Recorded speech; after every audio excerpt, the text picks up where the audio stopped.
त्यांचे वडील 18 मार्चला रात्री गेले. तुम्हाला चांगलं. हा 19 मार्चला सकाळी कळलं. चहा घ्यायला गेलो, बाहेर आणला होता. Okay okay. चहा गरम करतो, तोंड धुवा म्हणलं, डिस्टर्बिंग घालतो म्हणलं, हृदय हार्ट अटॅक, तोंड काळं पडलं. तर विनायकने सगळ्यांना फोन केला, तुम्हाला फोन केला, तुम्ही आला, सगळे आले. तर जे आहे अजून लेटर आलं नाही माझं नामिनीचं, कसं तरी करायचं आहे. तुम्ही सगळं काम केलं म्हणलं, अजून आलं नाही. केव्हापर्यंत येईल काय आयडिया? आता तुम्हाला काय पाहिजे? लेटर नामिनीचं पेन्शन.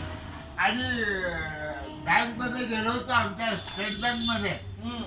त्यांची पेन्शन आली ना, मला डिडक्ट झाल्याशिवाय ते वापस जात नाही म्हणून म्हणले. यांच्या एसबीआय मध्ये ओळखीचे आहेत.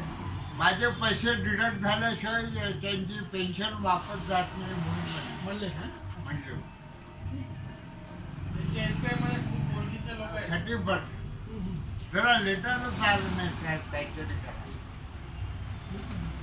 ते ना त्यांच्या ओळखीचे आहेत एसबीआय मध्ये. त्यांना सांगा जरा लवकर करायला. जरा पाणी द्या बेटा. हो.